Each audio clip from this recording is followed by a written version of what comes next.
ஒரு திமிர்வாதக்காரனை 4 பேர் தூக்கிட்டு வராங்க. தூக்கிட்டு வந்தால் அவர்கிட்ட சேரக்கூடாதபடிக்கு அவ்வளோ திரள் கூட்டம் இருந்தாங்களாம். உள்ளே போக முடியல, திரள் ஜனம். அதனால இவங்க சோர்ந்து போய் அப்படியே போயிடல. எப்படி ஆகிலும் இவனை யார்கிட்ட கொண்டு போய் சேர்க்கணும்? அற்புதர்கிட்ட இவனை கொண்டு போயிட்டா இவன் வாழ்க்கை அற்புதமாக மாறிடும். இவன் சுகம் அடைந்துடுவான், இவன் ஆரோக்கியம் அடைந்துடுவான், இவன் பலன் அடைவான், இவன் வாழ்க்கை சாட்சியை மாறும். அந்த 4 பேருக்கு இருந்த விசுவாசம் அவன் வாழ்க்கையை மாற்றியது.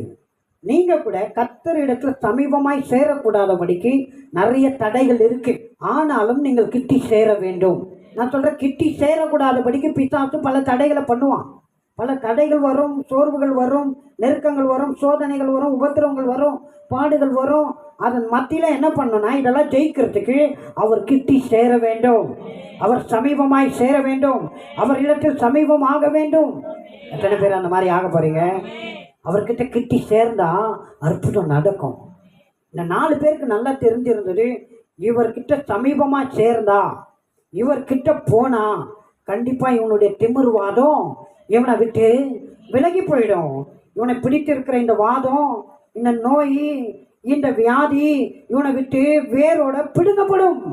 நான் சொல்கிறேன், உங்களை பிடித்திருக்கிற எந்த சாபமானாலும், எந்த தரித்திரமானாலும், எந்த பிசாசின் தீங்கானாலும், எந்த பிரச்சனையானாலும் அது உங்களை விட்டு நீங்கும். அவர்கிட்ட சமீபமாய் சேர வேண்டும். சொல்லுங்க, நான் கர்த்தரிடத்தில், ஏசப்பா இடத்தில், என் அற்புதரிடத்தில் சமீபமாய் சேர வேண்டும், கிட்ட சேர வேண்டும். நான் சேரும்போது என்னை பிடித்திருக்கிற வாதங்கள், சாபங்கள், தரித்திரங்கள், வறுமைகள், போராட்டங்கள், பிசாசின் காரியங்கள் எல்லாம் வேரோட பிடுங்கப்படும். நல்ல கையை தட்டி ஆமென் சொல்லியிருக்கேன்.